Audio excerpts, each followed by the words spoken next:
নমস্কাৰ, আজি হৈছে 30 অক্টোবৰ বৃহস্পতিবাৰ। এই মুহূৰ্তত সমগ্ৰ ৰাজ্যবাসীৰ বাবে আহি পৰিছে আজি সন্ধিয়াৰ বহুকেইটা ডাঙৰ খবৰ।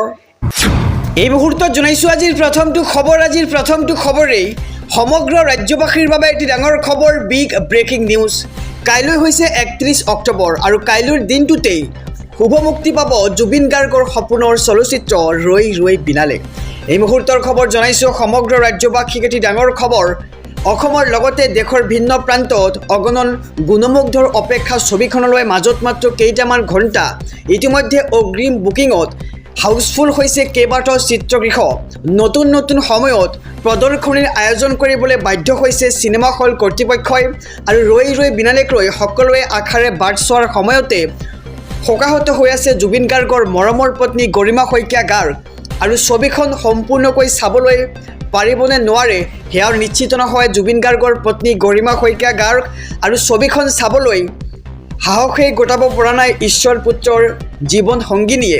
আৰু পোষ্ট প্ৰডাকশ্যনৰ সময়ত অলপ চাইছে যদিও সম্পূৰ্ণকৈ চাব পৰা নাই গৰিমাই। আৰু এটাই মাত্ৰ সান্তনা, এটা সপোন পূৰণ হ'বলৈ গৈ আছে হিয়াৰ আমঠু জুবিন গাৰ্গৰ। আৰু জুবিন গাৰ্গে স্বচক্ষে চাব পৰা হ'লে আৰু বেছি ভাল লাগিলেহেঁতেন বুলি মন্তব্য কৰিছে গৰিমা শইকীয়া গাৰ্গে। আৰু এতিয়া য'তে আছে তাৰে পৰাই চাব জুবিন গাৰ্গে। আৰু চিনেমাখনৰ SGSTৰ ধন কলাগুৰু ফাউণ্ডেশ্যনক দিয়াৰ সিদ্ধান্তক আদৰণি জনাইছে গৰিমা শইকীয়া গাৰ্গে। আৰু কাইলৈ 31 অক্টোবৰ আৰু কাইলৈৰ দিনটোতেই শুভমুক্তি জুবিন গাৰ্গৰ সপোনৰ চলচ্চিত্ৰ, শেষৰখন চলচ্চিত্ৰ ৰৈ ৰৈ বিনালে। আৰু কাইলৈ আপোনালোকে চাবলৈ নাই জনাওক আমাৰ এইখন ভিডিঅ'ৰ কমেণ্ট বক্সত। অসমৰ লগতে দেশৰ ভিন্ন প্ৰান্তত অগণন গুণমুগ্ধৰ অপেক্ষা ৰৈ ৰৈ বিনালে ছবিখনলৈ। জনাইছোঁ আজিৰ দ্বিতীয় নম্বৰ খবৰটো ৰাজ্যবাসীৰ বাবে আৰু এটি ডাঙৰ খবৰ, বিগ ব্ৰেকিং নিউজ। পলাতক হৈ আছে বিকাশ অসম আৰু পলাতক বিকাশ অসমৰ সামাজিক মাধ্যমত চাফাই। অজ্ঞাত স্থানৰ পৰা নিশা ফেচবুক পোষ্ট। এই মুহূৰ্তৰ খবৰ জনাইছোঁ সমগ্ৰ ৰাজ্যবাসীক। পলাতক হৈ আছে বিকাশ অসম আৰু বিকাশ অসমৰ সামাজিক মাধ্যমত চাফাই দেখিবলৈ পোৱা গৈছে। অজ্ঞাত স্থানৰ পৰা নিশা ফেচবুকত পোষ্ট দেখিবলৈ পোৱা গৈছে বিকাশ অসমৰ। আৰু 7 পৃষ্ঠাজোৰা লিখিত চাফাই বিকাশ অসমৰ। আই মাতৃক লৈ বিৰূপ মন্তব্য কৰি পলাই আছে বিকাশ অসমে। আৰু মুখ্যমন্ত্ৰী কঠোৰ হোৱাৰ পিছতেই বিকাশ অসমৰ আত্মগোপন। ক'ত আত্মগোপন কৰি আছে বিকাশ অসমে তাক লৈ এতিয়া প্ৰশ্ন উত্থাপিত হৈছে। আৰু আৰক্ষীয়ে চলাই আছে জোৰদাৰ তদন্ত। বি লাচিত সেনাৰ বিৰুদ্ধেও কঠোৰ হৈছে ৰাজ্য চৰকাৰ। জিলাই বি লাচিত সেনাৰ বিৰুদ্ধে চলিছে এতিয়া তীব্ৰ অভিযান। আৰু পলাতক বিকাশ অসমৰ সামাজিক মাধ্যমত চাফাই দিয়া দেখিবলৈ পোৱা গৈছে। অজ্ঞাত স্থানৰ পৰা নিশা ফেচবুকত পোষ্ট বিকাশ অসমৰ আৰু 7 পৃষ্ঠাজোৰা লিখিত চাফাই বিকাশ অসমৰ। আহিছোঁ আন এক খবৰৰ মাজলৈ। ৰাজ্যবাসীৰ বাবে আৰু এটি ডাঙৰ খবৰ, ছিংগাপুৰলৈ যোৱাৰ পূৰ্বেই ভৱিষ্যত দেখিছিল নেকি জুবিন গাৰ্গে? এতিয়া সৰ্বত্ৰে একেই প্ৰশ্ন উত্থাপিত হৈছে। জনাইছোঁ বিস্তাৰিত খবৰ। গতিকে খবৰটো দিয়াৰ আগতে যদিহে আপুনি আমাৰ এই চেনেলটোত নতুন তেন্তে ছাবস্ক্ৰাইব কৰক। ভিডিঅ'খনত লাইক কৰি জুবিন গাৰ্গৰ ন্যায়ৰ বাবে কমেণ্ট বক্সত লিখক #জাষ্টিছ ফৰ জুবিন গাৰ্গ। জনাইছোঁ খবৰ, এক ডাঙৰ খবৰ। জুবিন গাৰ্গক লৈ পোহৰলৈ আহিছে বহুতো ন তথ্য। ছিংগাপুৰলৈ যোৱাৰ পূৰ্বেই ভৱিষ্যত দেখিছিল নেকি হিয়াৰ আমঠু জুবিন গাৰ্গে? তাক লৈ এতিয়া প্ৰশ্ন উত্থাপিত হৈছে। ৰৈ ৰৈ বিনালেৰ সৈতে আছে জুবিন গাৰ্গৰ বাস্তৱ জীৱনৰ মিল। আৰু 15 ছেপ্টেম্বৰত জুবিন গাৰ্গে লিখি গৈছিল অন্তিম আখৰ। ৰৈ ৰৈ বিনালে চাবলৈ আহ্বান জনাই লিখিছিল এখন বিশেষ পত্ৰ। আৰু যিখন পত্ৰত আছিল জুবিন গাৰ্গৰ অট'গ্ৰাফ। আৰু অসমৰ ৰাইজৰ ঘৰত যাতে জুবিনৰ অট'গ্ৰাফ থাকে তাৰ ব্যৱস্থা কৰিছিল। আৰু 14 ছেপ্টেম্বৰত জুবিন গাৰ্গে গাইছিল অন্তিমটো গান। আৰু ৰৈ ৰৈ বিনালেৰ সপোন গানটো জুবিন গাৰ্গৰ আছিল অন্তিমটো গান। আৰু অসম লাইভ 24ক এই কথা জনাইছে পৰিচালক ৰাজেশ ভূঞাই। এই মুহূৰ্তৰ খবৰ জনাই গৈছোঁ। জুবিন গাৰ্গক লৈ আহিছে এতিয়া পোহৰলৈ আহিছে ন তথ্য। আহিছোঁ আন এক খবৰৰ মাজলৈ। ৰাজ্যবাসীৰ বাবে আৰু এটি ডাঙৰ খবৰ, কংগ্ৰেছৰ সভাত বাংলাদেশৰ জাতীয় সংগীত। শ্ৰীভূমিৰ কংগ্ৰেছৰ সদস্যৰ বিৰুদ্ধে ৰুজু হ'ব ৰাষ্ট্ৰদ্ৰোহৰ গোচৰ। এই মুহূৰ্তৰ খবৰ জনাইছোঁ এক ডাঙৰ খবৰ। শ্ৰীভূমিত কংগ্ৰেছৰ সভাত বাংলাদেশৰ জাতীয় সংগীত গোৱাক লৈ কঠোৰ হৈছে ৰাজ্যৰ মুখ্যমন্ত্ৰী ডক্টৰ হিমন্ত বিশ্ব শৰ্মা। কংগ্ৰেছৰ এই কাণ্ড কোনোপধ্যে মানি লোৱা নহ'ব। শ্ৰীভূমিৰ কংগ্ৰেছ সদস্যৰ বিৰুদ্ধে ৰুজু হ'ব ৰাষ্ট্ৰদ্ৰোহৰ গোচৰ ৰুজু কৰাৰ বাবে অসম আৰক্ষীক নিৰ্দেশনা দিছে ৰাজ্যৰ মুখ্যমন্ত্ৰী ডক্টৰ হিমন্ত বিশ্ব শৰ্মাই আৰু শীঘ্ৰেই এইসকলৰ ওপৰত লোৱা হ'ব আইনী ব্যৱস্থা।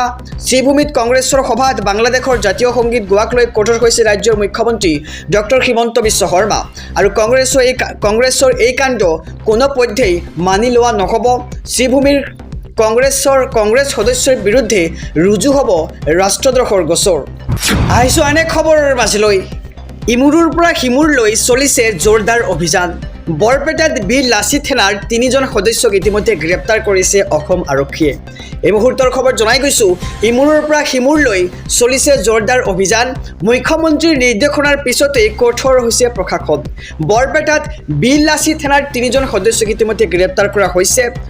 শ্বহীদুল বৰুৱা, লিটন আলী, দীপাংকৰ তালুকদাৰে কৰি আহিছিল ধন দাবী আৰু বৰপেটাৰ থলুৱা আতচবাজী শিল্পৰ উদ্যোগীসকলক দিছিল দাবী ধমকি আৰু ট্ৰাকৰ পৰা ধন দাবী কৰিছিল ধৃত সদস্যকেইজনে আৰু বৰপেটাৰ SSPৰ নেতৃত্বত গ্ৰেপ্তাৰ সদস্যকেইজনক।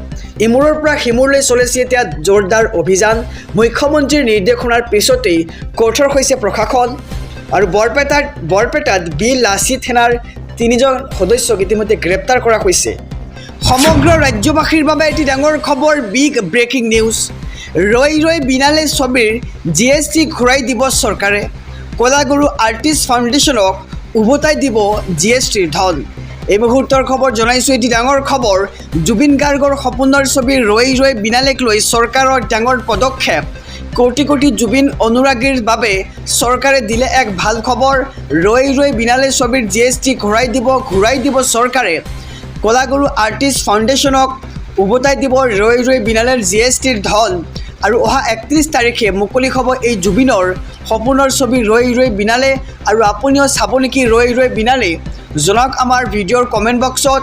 ৰাজ্য চৰকাৰৰ কেবিনেটৰ এক ডাঙৰ সিদ্ধান্ত। জুবিন গাৰ্গৰ শেষৰ চিনেমা জুবিন গাৰ্গৰ সপোনৰ ছবি ৰৈ বিনালেক লৈ চৰকাৰৰ এক ডাঙৰ পদক্ষেপ। কোটি জুবিন অনুৰাগীৰ বাবে চৰকাৰে দিছে এক ভাল খবৰ, কিয়নো ৰৈ বিনালে ছবিৰ GST ঘূৰাই দিব চৰকাৰে। কলাগুৰু আৰ্টিষ্ট ফাউণ্ডেশ্যনক উভতাই দিব ৰৈ বিনালেৰ GSTৰ ধন। ৰাজ্যবাসীৰ বাবে আৰু এটি ডাঙৰ খবৰ, বিগ ব্ৰেকিং নিউজ। আইনী ভিক্ষা বিচাৰি আদালতৰ দুৱাৰে ঘূৰিছে শ্যামকানু মহন্ত আৰু শেখৰজ্যোতি গোস্বামীৰ পত্নী, নাই কোনো অধিবক্তা। এই মুহূৰ্তৰ খবৰ জনাইছোঁ, এটি ডাঙৰ খবৰ। আইনী ভিক্ষা বিচাৰি আদালতৰ দুৱাৰে ঘূৰিছে শ্যামকানু মহন্ত আৰু শেখৰজ্যোতি গোস্বামীৰ পত্নী। আইনী সাহায্য লাগে সিদ্ধাৰ্থৰ প্ৰেয়সী আৰু শেখৰজ্যোতিৰ পত্নীক। জিলা আইন সেৱা প্ৰাধিকৰণৰ কাৰ্যালয়ত কানুৰ ধৰ্মপত্নী অনিতা ডেকা মহন্তক দেখিবলৈ পোৱা গৈছে। বিগত শুনানি সময়ত কোনো অধিবক্তা আগবাঢ়ি অহা নাই আইনী সাহায্যৰ বাবে আৰু CJMে নিৰ্দেশ দিয়াৰ পিছতো আহিবলৈ ইচ্ছা কৰা নাই LADC আৰু যাৰ বাবে আইন সেৱা প্ৰাধিকৰণৰ কাষলৈ পুনৰ আহিছে অভিযুক্তৰ আত্মীয়ই। ইপিনে কাৰাগাৰত শ্যামকানু মহন্ত, সিদ্ধাৰ্থ শৰ্মা আৰু শেখৰক সাক্ষাতৰ বাবে অনুমতি বিচাৰিও আবেদন কৰা হৈছে। মুখ্য ন্যায়িক দণ্ডাধীশৰ কাষ চাপিল অভিযুক্তৰ আত্মীয়ই আৰু আইনী ভিক্ষা বিচাৰি আদালতৰ দুৱাৰে ঘূৰিছে দুই মূল অভিযুক্ত শ্যামকানু মহন্ত আৰু শেখৰৰ পত্নী আৰু আইনী ভিক্ষা বিচাৰি আদালতৰ দুৱাৰে ঘূৰিছে শ্যামকানু মহন্ত আৰু সিদ্ধাৰ্থ শৰ্মাৰ পত্নী। ৰাজ্যবাসীৰ বাবে আৰু এটি ডাঙৰ খবৰ, ভাল খবৰ বুলি ক'ব লাগিব, কিয়নো অহা 1 নৱেম্বৰৰ পৰা আপোনালোকে লাভ কৰিব বিনামূলীয়া চাউলৰ লগতে দাইল, নিমখ আৰু চেনি। হয়, ঠিকেই শুনিছে, 1 নৱেম্বৰৰ পৰা এইসমূহ সামগ্ৰী লাভ কৰিব ৰেচন কাৰ্ডৰ হিতাধিকাৰীসকলে। এই মুহূৰ্তৰ খবৰ জনাইছোঁ, নৱেম্বৰ মাহৰ পৰাই ৰেচন কাৰ্ডত আহিব নতুন পৰিৱৰ্তন আৰু কি এই পৰিৱৰ্তন, কেনেকৈ আপোনালোকে সামগ্ৰীসমূহ লাভ কৰিব জনাই যাম। গতিকে ভিডিঅ'খন স্কিপ নকৰাকৈ চাই থাকিব। চাউলৰ উপৰিও ৰেচন কাৰ্ড থাকিলে পাব আন 3বিধ সামগ্ৰী। 1 নৱেম্বৰৰ পৰাই হিতাধিকাৰীয়ে লাভ কৰিব এইসমূহ সুবিধা। ৰাজ্যৰ বজাৰৰ মূল্যতকৈ কম দামতে কিনিব পাৰিব দাইল, নিমখ আৰু চেনি আৰু চৰকাৰী সামগ্ৰী নাপালেই ফোন কৰক 2টা বিশেষ নম্বৰত আৰু আপোনালোকৰ সুবিধাৰ্থে ৰাজ্য চৰকাৰে মুকলি কৰিছে 2টা বিশেষ হেল্পলাইন নম্বৰ। নম্বৰটো হৈছে 18003453 3611 অথবা 1967 নম্বৰত দিয়ক আপুনি অভিযোগ আৰু 1ৰ পৰা 10 নৱেম্বৰলৈ ৰাজ্যত আৰম্ভ হ'ব অন্য সেৱা দিন আৰু সুলভ মূল্যৰ দোকানী আৰু গ্ৰাহক লৈ কেইবাটাও জৰুৰী নিৰ্দেশনা আহি পৰিছে আমি জনাইছোঁ নিউজ ট্ৰেণ্ডিং অসমৰ সমূহ দৰ্শকক অন্য সেৱাৰ প্ৰতিটো দিনত দিনজোৰাকৈ খুলিব লাগিব দোকান আৰু হিতাধিকাৰীয়ে লাভ কৰা চাউলৰ বিপৰীতে দিব লাগিব EPOS মেচিনৰ ৰচিদ আৰু EPOS মেচিনত সুকীয়াকৈ আঙুলিৰ ছাপ আপুনি দিয়াটো জৰুৰী যদিহে আপোনাৰ আঙুলিৰ ছাপ ৰেচন কাৰ্ডৰ দোকানীজনে নিদিয়ে তেন্তে আপোনালোকে আঙুলিৰ ছাপ দিহে আপোনালোকে ৰেচন সংগ্ৰহ কৰিব আৰু অন্তদয়া যোজনাৰ পৰিয়ালে লাভ কৰিব 35 কিলোগ্ৰাম চাউল আৰু ইয়াৰ সমান্তৰালকৈ অগ্ৰাধিকাৰ ভিত্তিত পৰিয়ালৰ প্ৰতিজন সদস্যই লাভ কৰিব 5 কিলোগ্ৰামকৈ চাউল আৰু নৱেম্বৰ মাহৰ পৰাই ৰেচন কাৰ্ডত আহিব নতুন পৰিৱৰ্তন চাউলৰ উপৰিও ৰেচন কাৰ্ড থাকিলে পাব আন 3বিধ সামগ্ৰী আমি জনাইছোঁ 1 নৱেম্বৰৰ পৰাই হিতাধিকাৰীয়ে লাভ কৰিব এইসমূহ সুবিধা বজাৰ মূল্যতকৈ অতি কম দামতে কিনিব পাৰিব দাইল নিমখ আৰু চেনি